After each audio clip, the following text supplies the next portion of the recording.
जय हिंद एवरीवन। इसके पहले हम लोगों ने पढ़ा था इक्विलिब्रियम। बताया था पिछले लेक्चर में इक्विलिब्रियम दो condition, stable equilibrium and unstable equilibrium. ये भी डिस्कस किया था कि जहां पे स्टेबल इक्विलिब्रियम आएगा वहां आता है सिंपल हार्मोनिक मोशन। ऐसे कैसे आता है देखो। जैसे मान लो दो चार्ज है,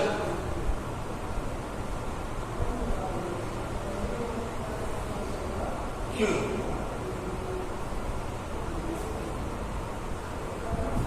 मिडिल पॉइंट पे एक चार्ज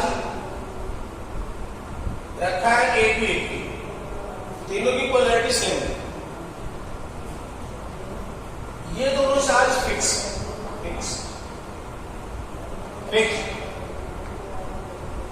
और ये टोटल डिस्टेंस है 2L डिस्टेंस है। तो अगर ये मिडिल पॉइंट पर पॉजिटिव चार्ज है तो आपको पता है कि स्टेबल इक्विलिब्रियम में है, क्योंकि अगर जरा सा इसको डिस्प्लेसमेंट दो एक साइड में इधर, इसका फोर्स कम हो जाएगा और इसका रिपल्सन बढ़ जाएगा, और जैसे यहां से रिलीज करोगे तुरंत जहां से आपने डिस्प्लेसमेंट दिया था उसी तरफ आएगा। Stable equilibrium. मान लो हमने इस चार्ज को स्लाइटली डिस्प्लेसमेंट दिया, लाया x डिस्टेंस, तो इधर का ये डिस्टेंस जो हुआ ये होगा L प्लस एक्स, और इधर का डिस्टेंस आ गया L माइनस एक्स। ये तो अगर इस चार्ज पे हम फोर्स देखें तो ये क्वेश्चन ही है, to charge Q and Q are fixed at distance of 2L. The third charge is having same magnitude, Q is placed at the middle point of line joining.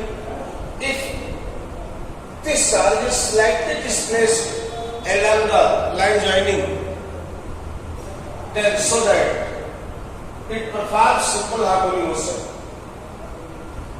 तो simple harmonic motion जब यहां पर हमने किया, ये इसको ripple करेगा इधर, ये फोर्स होगा F1 equals K Q square by L plus x whole square, and this charge is repel by force F2 equals K square by L minus x का whole square. So net force F equals F1 minus F2, या ऐसे लिख सकते हैं, ये डिस्टारिक force है तो F1 minus F2 ही लिखे, क्योंकि F1 कम होगा, F2 डोमिनेट करेगा इसको, तो F1 minus F2 या F2 minus F1 लिखोगे तो इसके पहले नेगेटिव साइन ले दोगे, क्योंकि जब रिलीज करके यहां से छोड़ोगे तो ये उसी जहां से आपने डिस्प्लेसमेंट लिया था उसी तरफ फोर्स लगाएगा। डिस्टारिक फोर्स को हमेशा नेगेटिव साइड में लाते हैं। क्या अगर ऐसे लिखना चाहो तो F2 minus F1 but negative, तो F equals KK square common, F2 है 1 by L minus x whole square minus 1 by L plus x का whole square, that is F equals minus KK square LCM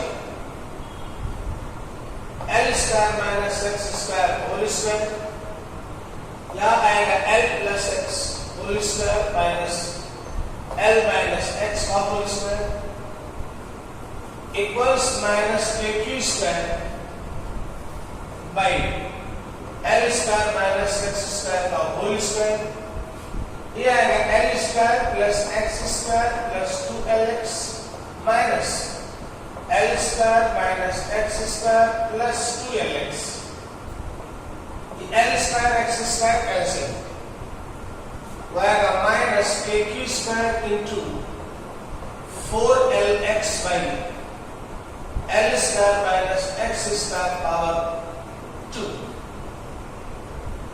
But question में कहा गया है कि charge क्यों slightly displaced, that is x is less than L, so x square can be neglected. हम x की value बहुत कम है इसलिए x स्क्वायर और छोटा होगा, इसलिए x स्क्वायर को निगलेक्ट मान सकते हैं. तो फिर f आ जाएगा minus k square 4lx by l power 4, एक l कैंसिल होगा, यह आ जाएगा minus k square into 4x by l cube. f को लिखा जा सकता है, f को लिख सकते हो m alpha equals minus 4k q square by l cube into x. तो अल्फा आ जाएगा minus 4k q square by ml cube into x. और ये equation alpha equals minus omega square x के फॉर्म में है. इसका मतलब है जब इस चार्ज पार्टिकल को थोड़ा सा डिस्प्लेसमेंट पे छोड़ोगे तो ये सिंपल हार्मोनिक मोशन करेगा. Mathematical necessary and sufficient condition for simple harmonic motion. दो चार्ज के बीच अगर कोई चार्ज रखा है वो स्टेबल इक्विलिब्रियम में है तो उसको line the joining along the line joining displacement पे रिलीज कर दो तो सिंपल हार्मोनिक मोशन करेगा. इसके बाद इसमें ये पूछता है कि अगर सिंपल हार्मोनिक मोशन कर रहा है तो फिर इसका टाइम पीरियड क्या होगा, टाइम पीरियड क्या होगा. तो अभी आपने देखा अल्फा की value I minus 4kq square by ml cube into x और ये अल्फा होता है माइनस ओमेगा स्क्वायर x. तो दोनों का कंपैरिजन करो, कंपैरिजन करोगे तो ओमेगा स्क्वायर की जगह पे आ जाएगा 4kq square by ml cube. तो ओमेगा आ जाएगा under root 4kq square by ml cube.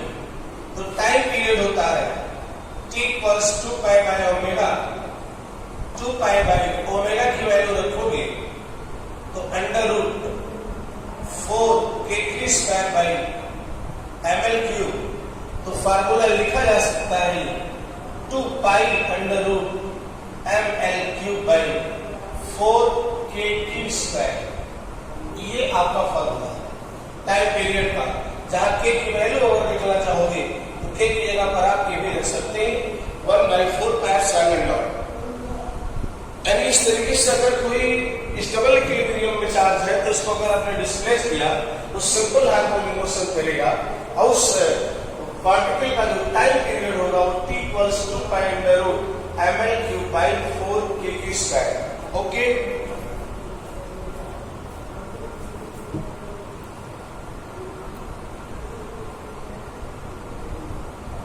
अच्छा ऐसा ही क्वेश्चन देखते हो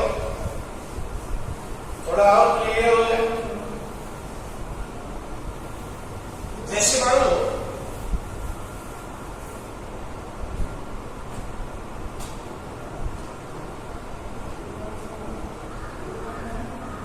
ये दो चार्ज है ABQ और ABQ दोनों फिक्स प्लस Q. बीच की distance 2l.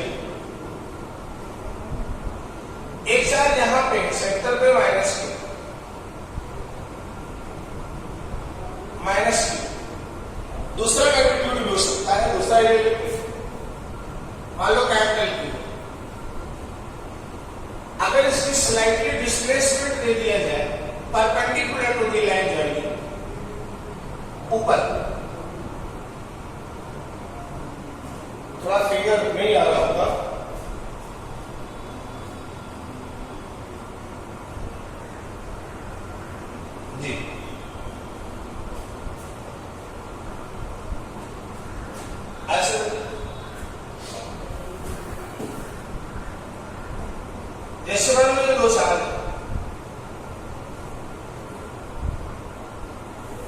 Plus Q plus Q,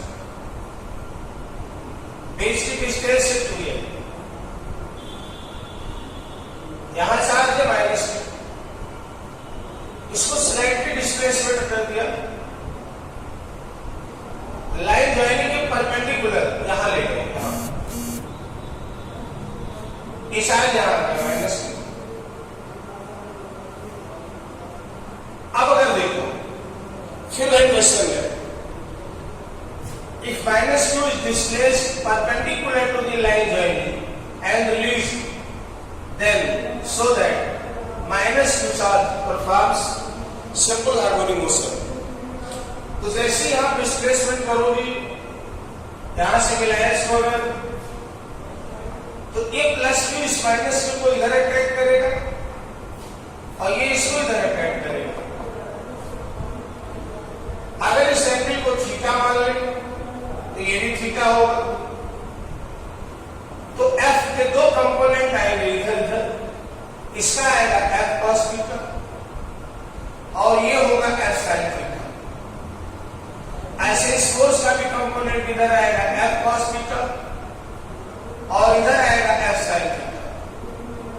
ये दोनों कंपोनेंट मैग्नीट्यूड के सेम है, डायरेक्शन में अपोजिट, इसलिए कैंसिल हो जाएंगे। इसका मतलब नेट फोर्स आया नीचे, जो है डिस्प्लेसमेंट है। ये दोनों जो साइड होगी, ये और ये R मान लेगा, तो R होगा under root L square plus Y square, ये आपका L है, ये आपका Y है, तो ये हो जाएगा under root L square plus Y square. तो जो वास्तव में दोनों कैंसिल हुआ, जब हमने इसको यहां पर डिस्प्लेसमेंट किया और यहां से रिलीज किया तो नेट फोर्स नीचे लगा एंड ये चार्ज नीचे लौट के आएगा, तो रेस्टोरिंग फोर्स कितना बना, F equals minus 2F cos theta, minus इसलिए क्योंकि रेस्टोरिंग फोर्स है, हमने इसको ऊपर की तरफ डिस्प्लेसमेंट दिया है और बॉडी नीचे आ रही है रिलीज करने के बाद, यानी फोर्स डिस्प्लेसमेंट का अपोजिट डायरेक्शन में है, इसलिए इसको लिखा जाता है नेगेटिव से। F dash equals minus 2F की तरफ, इन दोनों के बीच force K q q by L square plus Y square, K q by K Q1 Q2 by R square, R means root this, उसका स्क्वायर रूट हट जाएगा, इनटू cos थीटा। इस ट्रायंगल में देखिए cos थीटा होगा base by hypotenuse, base हुआ y, hypotenuse हुआ L square plus Y square by under root का मतलब power of,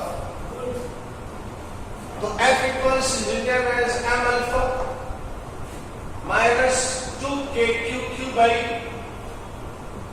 L square plus Y square power 3/2, but alpha equals minus 2kq by m into L square plus y square power 3/2 into y into y.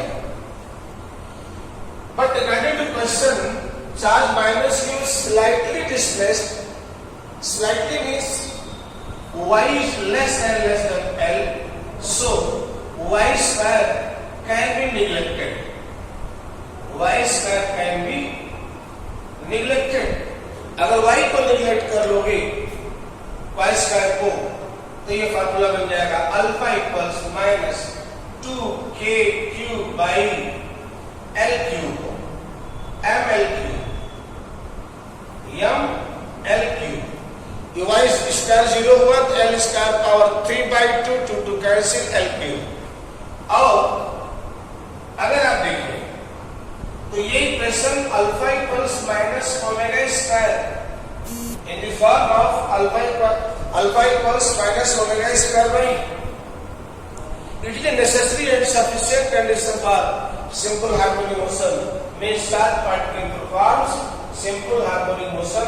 ये ऐसे क्यों करेगी, if two charge plus q are fixed in certain distance or minus q charge is placed at the middle point of the two charges, it is in stable equilibrium. So if it is displaced perpendicular to the line joining, it performs simple harmonic motion. अगर simple harmonic motion करेगा तो इसका time period क्या होगा? Time period compare कर ले तो omega square आ जाएगा 2k/Q by ml3, तो ओमेगा आ जाएगा √2k/Q by ml3। तो फिर टाइम पीरियड आप निकाल सकते हैं। टाइम पीरियड आ जाएगा 2π/ओमेगा, और ओमेगा की अगर वैल्यू रख दोगे तो आएगा √ml3/2k/Q। और k की वैल्यू आप रख सकते हो 1/4πε0, और k की वैल्यू आपको पता है 1/4πε0। दूसरा आंसर मिल सकता है। कहने का मतलब अगर कोई चार्ज पार्टिकल, कोई भी पार्टिकल स्टेबल इक्विलिब्रियम में है और उसको स्लाइटली डिस्प्लेसमेंट कर दिया जाए यहाँ पे, तो वो परफॉर्म करेगा क्या? Simple harmonic motion. और सिंपल हार्मोनिक मोशन में आएगा तो उसका टाइम पीरियड निकालना आपको पता है, t प्लस होता है 2π√m/k या t प्लस 2π/ओमेगा। ओके ओके, थोड़ा सा और देखते हैं pendulum based problem. Pendulum based problem.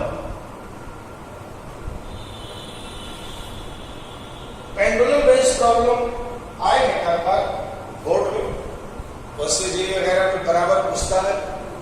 Pendulum based कैसे प्रॉब्लम होगा, इस कूलॉम्स लॉ को यूज करते हैं किस तरह क्वेश्चन कर सकते हैं।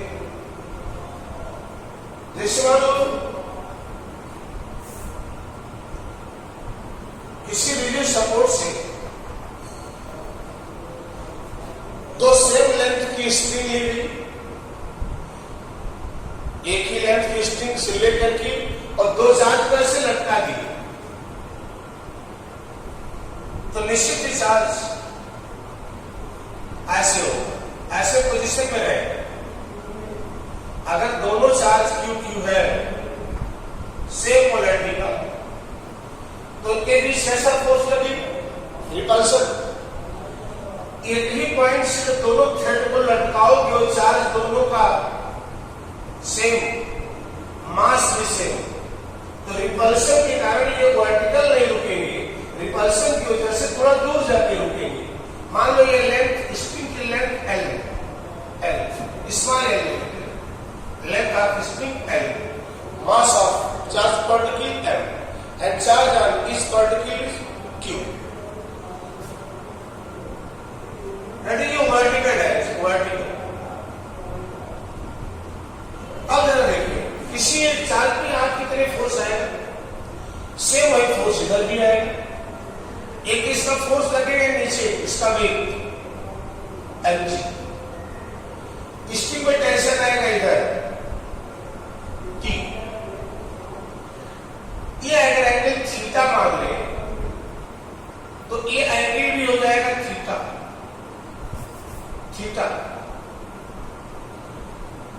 तो इस थीटा का एंगल पर एक कंपोनेंट आएगा mg cos theta, another component इधर आएगा mg sin theta, mg sin theta. इसके अलावा ये वाला चार्ज इसको रिपल करेगा इधर, और वो फोर्स होगा Fe। Fe माने इलेक्ट्रिक फोर्स। सेम ऐसे इसको इधर रिपल करेगा, इलेक्ट्रिक फोर्स। mg नीचे लगेगा, mg cos थीटा आएगा, स्ट्रिंग आएगा, mg sin थीटा टेंजेंशियल आएगा।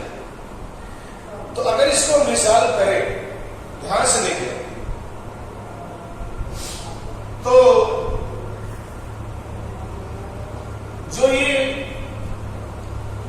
mg cos थीटा आएगा ये बैलेंस हो जाएगा किससे? T से। ये बैलेंस होगा T से। या फिर अगर mg को आप रिजॉल्व करना नहीं चाहते, ऐसे देखते हैं इस तरह से कर लो तो और बेटर होगा। ऐसे अगर हम इसको वर्टिकल लाइन में ले जाए, ऐसे ये mg नीचे, तो t का एक कंपोनेंट, इस t का एक कंपोनेंट इधर आएगा। वास्तव में स्ट्रिंग में टेंशन है t, ये थीटा है तो ये भी थीटा होगा, ये थीटा तो ये भी थीटा, तो ये जाएगा t cos theta, t cos theta, और इसी t का एक कंपोनेंट इधर आएगा t sin theta, t sin theta. t cos theta balance करेगा mg को और t sin थीटा बैलेंस करेगा इलेक्ट्रोस्टैटिक फोर्स को। तो हम लिख सकते हैं t cos theta equals mg, equation number 1, और t sin theta electrostatic force है, इधर लाने का प्रयास करेगा, पर दोनों साथ पॉजिटिव है, जो इलेक्ट्रोस्टैटिक फोर्स लगेगा वो बाहर की तरफ जाएगा, इसका मतलब वो बैलेंस करेगा इलेक्ट्रोस्टैटिक फोर्स को। And t sin theta equals Fe, Fe का मतलब QE square by K Q square by this distance, this दोनों साइड के बीच की डिस्टेंस, अगर ये L है तो ये आधा होगा L sin थीटा, तो इधर भी L sin थीटा, तो टोटल हो जाएगा डिस्टेंस 2L sin थीटा, तो लिखेंगे 2L sin थीटा का होल स्क्वायर। Equation number 2। अब इन दोनों को सॉल्व करके आप जो भी जितने भी पैरामीटर दिए हैं, मास दिया होगा, टेंशन दिया होगा, चार्ज निकालना होगा, या इसमें जितने भी पैरामीटर आपके हैं सब मालूम होंगे, कोई एक चीज निकालनी होती है अक्सर इस ऐसे क्वेश्चन में। अगर आप चाहो तो इसको डिवाइड करके दूसरा भी रिलेशन निकाल सकते हो, दोनों को स्क्वायर करके जोड़ दो तो टेंशन आ जाएगा, डिवाइड करो तो थीटा आ जाएगा, कट जाएगा। मतलब अलग अलग तरीके से इन दोनों क्वेश्चन को सॉल्व करके आप दोनों इक्वेशन को सॉल्व करके कोई भी क्वेश्चन इस पर लगाए जा सकते हैं। फाइनली पेंडुलम बेस्ड प्रॉब्लम पर दो ही क्वेश्चन बनता है, एक t cos theta equals mg और दूसरा t sin theta equals k square by 2L sin theta का होल स्क्वायर। t है tension unity, m is the mass of such particle, q is the charge of particle and L is the length of spring, length of spring। जैसे मान लो हमें question पूछे, एक बार पूछा है JEE में, दो स्ट्रिंग है ऐसे, जरा सोचो अगर दोनों का मास सेम है, दोनों का मास सेम है, इधर एंगल थीटा 1 है, इधर एंगल थीटा 2 है, और दोनों पर चार्ज सेम है, तो थीटा 1 और थीटा 2 में क्या रिलेशन होगा? अगर दोनों का चार्ज सेम है, दोनों का मास सेम है, जो मास नीचे की तरफ होगा ऐसे नीचे आएगा, मास तो नीचे mg वेट इसके नीचे काम करेगा और फोर्स अंदर काम करेगा अंदर की तरफ। तो चार्ज दोनों पर फोर्स हॉरिजॉन्टल भी से वर्टिकल भी से कंपोनेंट बैलेंस होंगे। इसका मतलब यहां तो निश्चित है थीटा 1 बराबर होगा किसके? थीटा 2 के। क्वेश्चन ये पूछा था ये ऐसे, ये दोनों रुके हुए ऐसे दो स्ट्रिंग से बंधे दो चार्ज पार्टिकल, एक का मास m1 है, दूसरे का मास m2 है, एक का चार्ज, दोनों का चार्ज मान लो q, चार्ज से ये डिस्टेंस, ये थीटा 1 था, ये थीटा 2 था। कंडीशन दिया था कि m1 is greater than m2, m1 is greater than m2, ये मास ज्यादा है, ये मास कम है, तो आपको बताना है इसमें से कौन सा ऑप्शन सही है। Theta 1 equals theta 2, theta 1 is greater than theta 2, theta 1 is less than theta 2, non. ऊपर में कोई से चार्ज है क्यू क्यू, दो स्ट्रिंग से लटकाए गए हैं, θ1 और θ2 एंगल पर ऐसे रुके हुए हैं, वर्टिकल सीधा θ1 बना रहा है, वाला θ2 बना रहा है, दोनों का मास एक का मास m1 एक का m2 है, लेकिन m1 ज्यादा है m2 से, m1 ज्यादा है m2 से। जैसे मान लो ऐसे दोनों का मास सेम है, ऐसे चार्ज सेम है, मास सेम है, इसका मतलब दोनों ऐसे रुके रहेंगे। इस कंडीशन में तो होगा θ1 इक्वल्स θ2, लेकिन अगर इधर का मास m1 माने इधर का मास ज्यादा हो जाए, आगे से टिका हो, इधर का मास ज्यादा होगा, नीचे की तरफ दबाएगा ऐसे होगा, पहले तो बराबर है, इधर का मास ज्यादा ऐसे होगा, इधर का मास ज्यादा ऐसे होगा, मतलब अगर इधर का मास ज्यादा है m1 तो ऐसे बन जाएगा, ऐसे बनेगा। देखिए θ1 कम हो गया, θ2 बढ़ गया, इसका मतलब θ1 कम होगा, ये एंगल कम होगा इससे, अगर ये बड़ा है तो, यानी θ1 इज लेस देन θ2। बहुत सारे क्वेश्चन इस पर प्रॉब्लम है, किया जा सकता है। तो ये था pendulum based problem, pendulum based problem और कोई क्वेश्चन आएंगे उसमें से आप कोई भी किसी भी बुक से आप क्वेश्चन लगा सकते हैं। ओके, अच्छा।